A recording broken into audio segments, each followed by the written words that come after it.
knight c6, e5, or maybe directly. Depends on the context. Yeah, but amazing to have you here. As you said that you have a course, you are the expert in this business. Alireza is like, he likes to choose side lines in main lines. Like I mean, like he plays e4, knight f3, but now he's deviating to some d3 idea, which is actually normal. And actually, in the context of he's playing against Fabiano, who is a really well theoretician, it's a really nice option. Because now they are playing out of theory and they are actually playing a strategical game. And I think Firouzja has a lot of chances in this type of situations. Yeah, well, we can also once again remind the viewers, for sure, the previous team of the commentary, they have been talking a lot about the format, but at this point, we have a standard setup of a chess tournament. You know, you win with white pieces or black pieces, you get only 1 point. You don't get 4 points anymore for the victory for black pieces. So we're back to our normal days of chess, and in case if we have a tie, which is very likely to happen, then we're gonna have the tie breaks 3+2. Hopefully we're gonna have that, Hasan. Very much excited to see that. This c4 idea was good. Okay, like surprised. For engine, like I can watch engine now. It's not a good move, but yeah, I can imagine like knight e7 and 5 could be an idea. Or actually, black can fight for the d4 square, control of the d4 square. And f6 should be nice. If white can play bishop e3 and d4, I think h3 should be first because to avoid knight g4. If they can play like bishop e3 and d4, they are at least equalizing this position. But I cannot feel like any advantage from white in this. Position.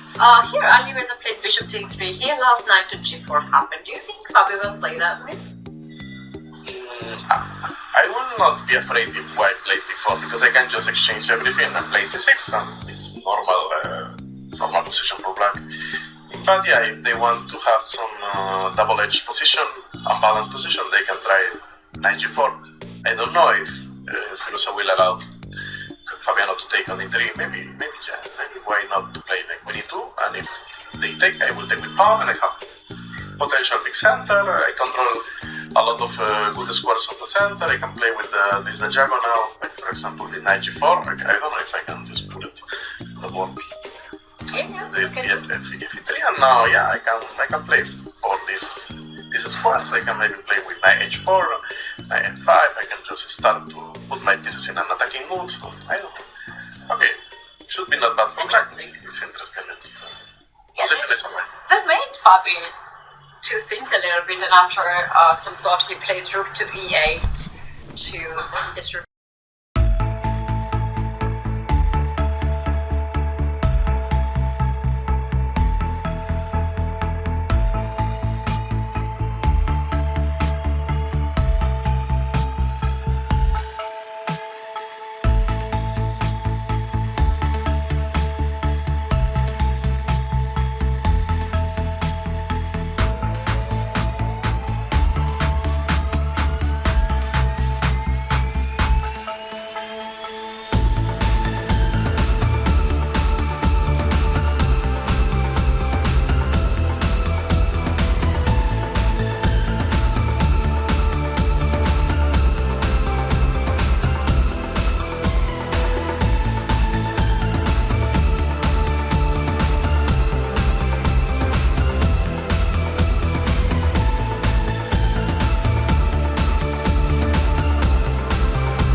yeah, we will have a lot of problems. Exactly. Jack. So what happened in the game? I think they have tried. They play a lot of moves. Bishop c1. They play this.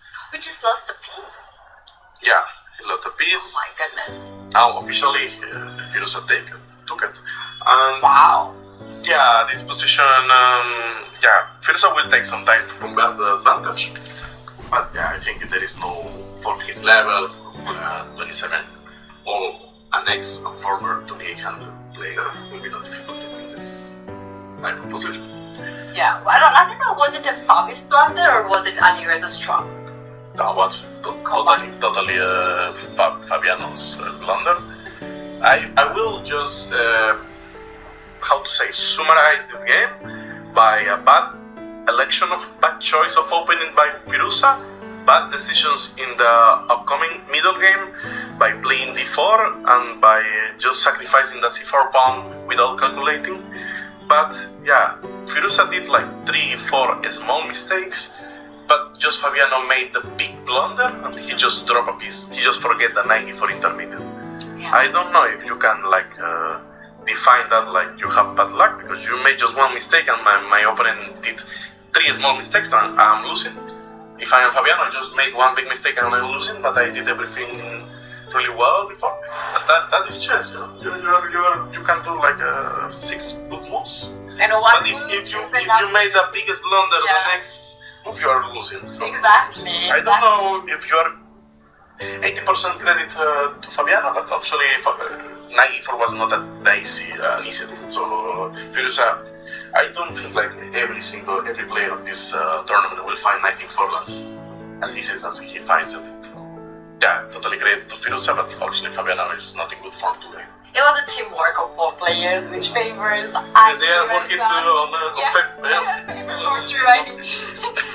That's actually true. What's happening? Do Alpine H2 have another chances? You know, Batic really is doing really good. Leon Lokmendonka I didn't see the last board now.